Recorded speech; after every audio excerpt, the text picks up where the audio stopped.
अवधूत चिंतन श्री गुरुदेव दत्त श्री स्वामी समर्थ. तुम्हा सर्वांचं आपल्या चॅनलमध्ये खूप खूप स्वागत करते आणि आजच्या या नवीन व्हिडिओला सुरुवात करते. उद्या आहे शनिवार 29 मार्च आणि या दिवशी आलेली आहे शनी अमावस्या.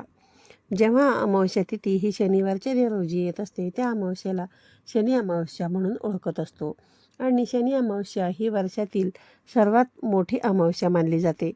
मराठी दिनदर्शिकेनुसार ही वर्षातील शेवटची अमावस्या आहे. त्यामुळे या अमावस्येला विशेष असे महत्त्व दिले जाते. शनी अमावस्या ही पितरांना समर्पित असते. या दिवशी पितृ मृत्यू लोकातून पृथ्वीवरती येत असतात आणि म्हणून त्यांच्यासाठी पिंडदान तर्पण केले जाते. तसेच हा दिवस जो आहे तर तो माता लक्ष्मीला देखील समर्पित आहे. या दिवशी माता लक्ष्मीची देखील पूजा केली जाते. सोबतच या तिथीला शनिदेवाची देखील पूजा केल्याने शनिदोष, साडेसाती आणि धैर्याचे अशुभ बघा जे काही आपल्या अडचणी असतील ना ते अशुभ प्रभाव कमी होतात आणि शनिदेवांच्या आशीर्वादाने जीवनामध्ये सुख, शांती आणि समृद्धी येत असते. स्कंद पुराणानुसार या शनी अमावस्येच्या दिवशी पवित्र नद्यांमध्ये स्नान, दान आणि पिंडदान तसेच तर्पण विधी केल्याने व्यक्तीची सर्व पापे नष्ट होतात. श्राद्ध आणि तर्पण केल्याने पितृदोषापासून मुक्ती मिळते. धार्मिक दृष्टीने हा दिवस अतिशय महत्त्वाचा असल्यामुळे या दिवशी काही प्रभावी उपाय देखील केले जातात. आज या व्हिडिओमध्ये मी तुम्हाला एक अतिशय प्रभावी असा उपाय सांगणार आहे.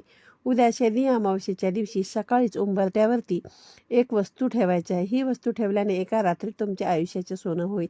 7 पिढ्यांचे दारिद्र्य नष्ट होईल. कुटुंबाची, पतीची, मुलांची भरभरून अशी प्रगती होईल. घरात अखंड लक्ष्मी नांदेल.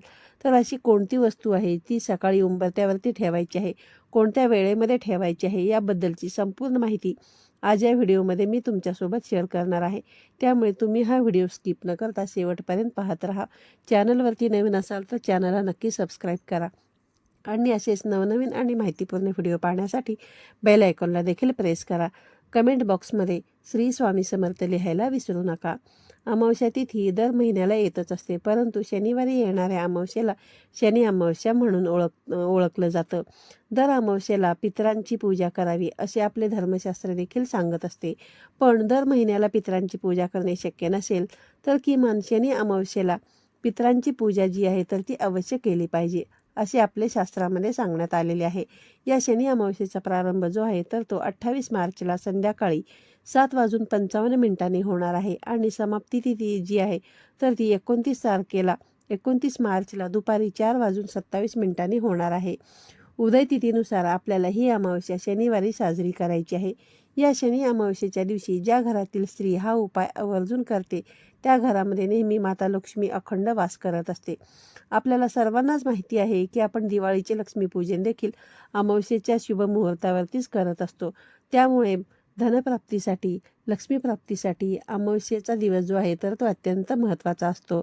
त्यामुळे जर तुम्हाला तुमच्या आयुष्यामध्ये आर्थिक अडचणींना सामोरे जावे लागत असेल, काहीतरी सतत आर्थिक अडचणी तुम्हाला येत असतील किंवा घराची भरभराट होत नसेल किंवा पैसा घरामध्ये टिकत नसेल, व्यवसायामध्ये अडचणी येत असतील, म्हणजेच काय व्यवसाय व्यवस्थित तुमचा चालत नसेल, घरामध्ये पाहिजे तसा पैसा येत नसेल किंवा जो काही पैसा आलेला आहे तर तो टिकत नाही, कोणत्या ना कोणत्या कारणाने तो घरातून बाहेर निघून जातो.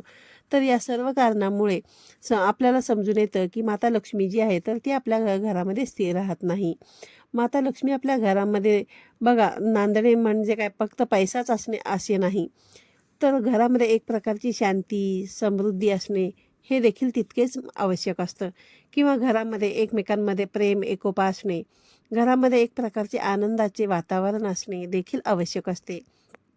असे सर्व वातावरण जर आपल्या घरामध्ये असेल तर याला आपल्या घरामध्ये लक्ष्मी नांदणे असे म्हटले जाते. पैसा तर आपल्याला हवाच असतो, पण त्यासोबतच घरातील वातावरण जे आहे तर ते लक्ष्मी स्थिर राहण्यासाठी अनुकूल असणे आवश्यक आहे.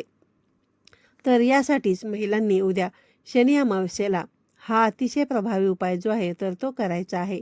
कारण काही दिवसांचे महत्त्व जे आहे तर ते खूप जास्त असते. आपल्या पूर्ण प्रगतीवरती या गोष्टी ज्या आहेत ना तर त्या परिणाम करत असतात आणि त्यामुळे अमावस्येच्या दिवशी केलेले उपाय कधीच वाया जात नाहीत. या दिवशी तुम्ही जे काही उपाय कराल त्या उपायांचं तुम्हाला नक्कीच फळ प्राप्त होईल. त्यामुळे तुमच्या आयुष्यात सकारात्मक बदल तुम्हाला झालेले जाणवून येतील. हा उपाय आपण उद्या सकाळी करणार आहे. तर हा उपाय बघा, सकाळी करण्याच्या अगोदर तुम्हाला उद्या सकाळी लवकर उठायचं आहे. अंघोळीच्या पाण्यामध्ये थोडंसं गंगाजल आणि थोडंसं मीठ टाकायचं आहे आणि त्या पाण्याने तुम्हाला स्नान करायचं आहे. कारण अमावस्येच्या दिवशी स्नानाला अनन्यसाधारण असे महत्त्व आहे. तुम्ही पवित्र गंगेवरती जाऊन स्नान केले तरी देखील चालेल, परंतु सर्वांनाच बघा पवित्र गंगेवरती जाऊन स्नान करणे शक्य होत नाही. म्हणून तुम्ही घरच्या घरीच या 2 वस्तू ज्या आहेत ना, तर त्या अंघोळीच्या पाण्यामध्ये टाकल्या तर तुम्हाला पवित्र गंगेवरती स्नान केल्याचं पुण्य प्राप्त होईल. यानंतर तुम्हाला तुमच्या देवघरातील देवांची देवपूजा करून घ्यायची आहेत. या दिवशी देवांना पंचामृताने स्नान घातले जाते, देवांना शांत केले जाते. म्हणूनच देवांना स्नान घालायचे. धूप अगरबत्ती लावून तुम्हाला वातावरण जे आहे तर ते प्रसन्न ठेवायचे आहे. उंबरठ्यावरती हा उपाय करण्या अगोदर तुम्हाला तुमच्या घराची फरशी ही स्वच्छ पुसून काढायची आहे. फरशी पुसण्याच्या पाण्यामध्ये तुम्हाला थोडंसं खडे मीठ त्याचबरोबर थोडंसं गोमूत्र टाकायचं आहे आणि त्या पाण्याने तुम्हाला फरशी जी आहे तर ती तुम्हाला पुसून घ्यायची आहे. यानंतर तुम्ही हा जो उपाय आहे तर तो करायचा आहे. तर आता बघा, हा जो उपाय आहे तर हा सकाळी 12 वाजण्याच्या अगोदरच करायचा आहे. सकाळी 12 वाजण्याच्या आतच तुम्हाला ही जी वस्तू मी सांगणार आहे ती तुम्हाला उंबरठ्यावरती ठेवायची आहे. सर्वप्रथम तुम्हाला काय करायचं आहे, एक तांब्याचा कलश घ्यायचा आहे. त्या कलशामध्ये शुद्ध पिण्याचं पाणी भरायचं आहे आणि त्यामध्ये चमच्याभर हळद टाकायची आहे आणि तुमच्याकडे जर गोमूत्र असेल तर थोडंसं गोमूत्र देखील तुम्ही त्या पाण्यामध्ये टाकू शकता, नसेल तरी देखील चालेल. यानंतर हे हळदीचं जे पाणी आहे तर ते आपल्या घराच्या उंबरठ्याच्या बाहेर शिंपडायचं आहे आणि एक स्वच्छ कपडा घेऊन ते पुसून काढायचं आहे. कारण रात्रभर आपल्या घराच्या उंबरठ्यावरती काही नकारात्मकता जी आहे तर ती येऊन थांबलेली असते. ती आपल्या घरामध्ये कधीही प्रवेश करू नये, ती तिथेच नष्ट व्हावी, यासाठी हे पाणी जे आहे तर ते त्या ठिकाणी शिंपडलं जावं. आणि अमावस्येच्या दिवशी नकारात्मक शक्तींचा प्रभाव हा खूप जास्त प्रमाणामध्ये असतो. यानंतर आपल्याला आपल्या घराच्या उंबरठ्यावरती हळदीचं लेपन जे आहे तर ते आवर्जून करायचं आहे. कारण हा दिवस माता लक्ष्मीला समर्पित आहे. या दिवशी माता लक्ष्मी सूक्ष्म स्वरूपामध्ये आपल्या घरामध्ये वास करत असते आणि जेव्हा असं हळदीचे लेपन आपण आपल्या उंबरठ्यावरती करतो तेव्हा घरातील नकारात्मकता, वाईट शक्ती जी आहे तर ती नष्ट होते आणि त्या घरामध्ये अखंड लक्ष्मी वास करत असते. म्हणून उंबरठ्यावरती हळदीचं लेपन करायचं आहे. तसेच उंबरठ्यावरती आपल्याला कुंकवाने एक स्वस्तिक देखील काढायचं आहे. आपल्या घराच्या मुख्य दरवाज्यावरती सुद्धा एक स्वस्तिक काढायचं आहे आणि त्या स्वस्तिकाच्या मधले 4 बिंदू सुद्धा द्यायचे आहेत. बाजूच्या 2 उभ्या रेषा देखील काढायच्या, ज्याला आपण रिद्धी आणि सिद्धीच्या रेषा म्हणून ओळखत असतो. तर त्या स्वस्तिकला हळदी कुंकू देखील आपल्याला अर्पण करायचं आहे. त्याचबरोबर आपल्याला थोडंसं जे कुंकू आहे तर ते घ्यायचं आहे आणि ते थोडंसं तुम्हाला ओलं करून घ्यायचं आहे, जेणेकरून ते एक प्रकारचं गंध तयार होईल. यानंतर त्या गंधाने आपल्या घराच्या मुख्य दरवाजाच्या उंबरठ्यावरती तुम्हाला अष्टलक्ष्मीचं प्रतीक काढायचं आहे. ज्या प्रकारे तुम्हाला बघा अष्टलक्ष्मीचं प्रतीक काढायला येईल त्या पद्धतीने तुम्ही काढू शकता. अष्टलक्ष्मीचं चित्र जे आहे कशी काढतात ते मी तुम्हाला स्क्रीनवरती देखील देईन. मग ते गंधाचे बोट जे आहे तर ते ओढून गंधाच्या बोटाने तुम्हाला अष्टलक्ष्मी काढून घ्यायचं आहे. त्यानंतर बघा, हे बोटं ओढत असताना अगोदर लक्ष्मी, यानंतर दुसरं बोट ओढताना धनलक्ष्मी, नंतर धन्यलक्ष्मी, गजलक्ष्मी, संतानलक्ष्मी, वीरलक्ष्मी, विद्यालक्ष्मी आणि विजयालक्ष्मी असे तुम्हाला 8 बोटं ओढून या अष्टलक्ष्मीची नावं जी आहेत तर ती घ्यायची आहेत.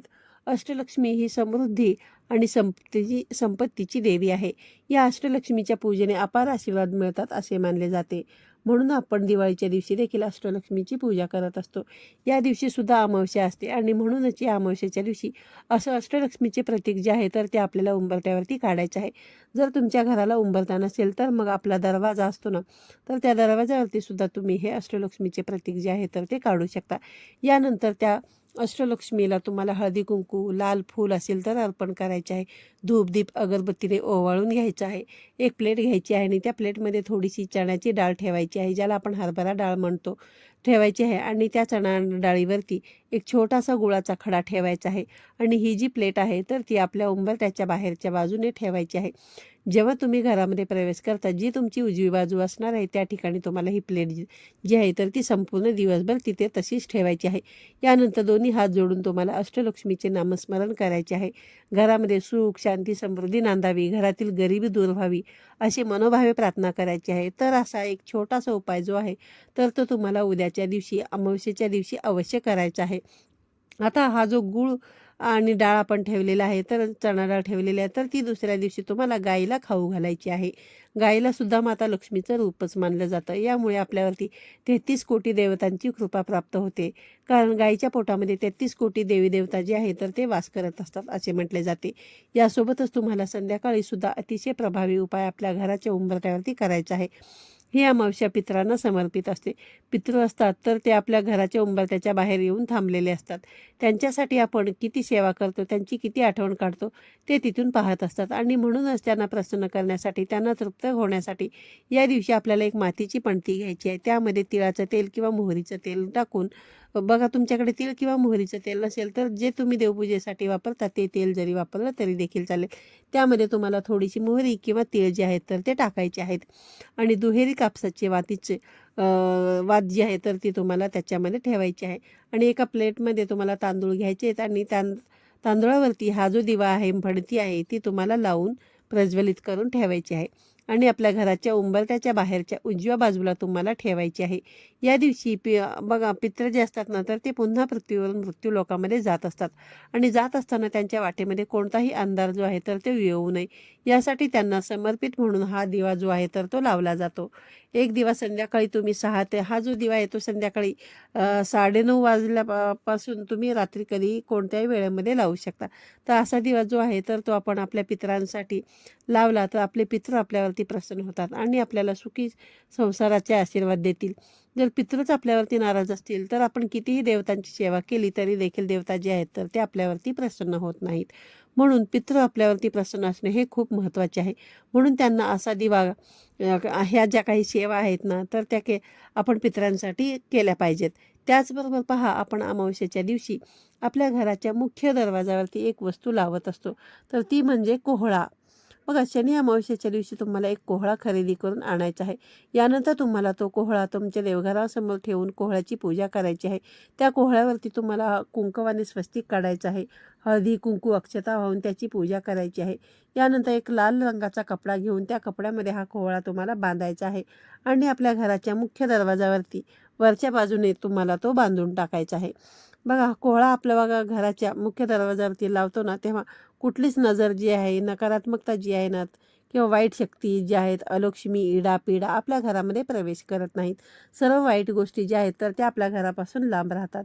तसेच बाहेरील एखादा व्यक्ती वाईट विचार मनामध्ये घेऊन आपल्या घरामध्ये येत असेल तर त्या व्यक्तीचे वाईट विचार जे आहेत तर ते सुद्धा तिथे संपतात. त्या व्यक्तीच्या वाईट विचारांचा आपल्या कुटुंबावरती कोणताही परिणाम जो आहे तर तो होत नाही. तर अशा पद्धतीने तुम्हाला हे छोटे छोटे उपाय जे आहेत तर ते उद्या शनी अमावस्येच्या दिवशी अवश्य करायचे आहेत. कोहळा जो आहे तर तो तुम्ही उद्या दिवसभरामध्ये कधीही लावू शकता. तर आजचा व्हिडिओ तुम्हाला आवडला असल्यास व्हिडिओला लाईक करा, शेअर करा. पुन्हा भेटूया अशाच एका नवीन आणि माहितीपूर्ण व्हिडिओमध्ये. तोपर्यंत सर्वांना श्री स्वामी समर्थ.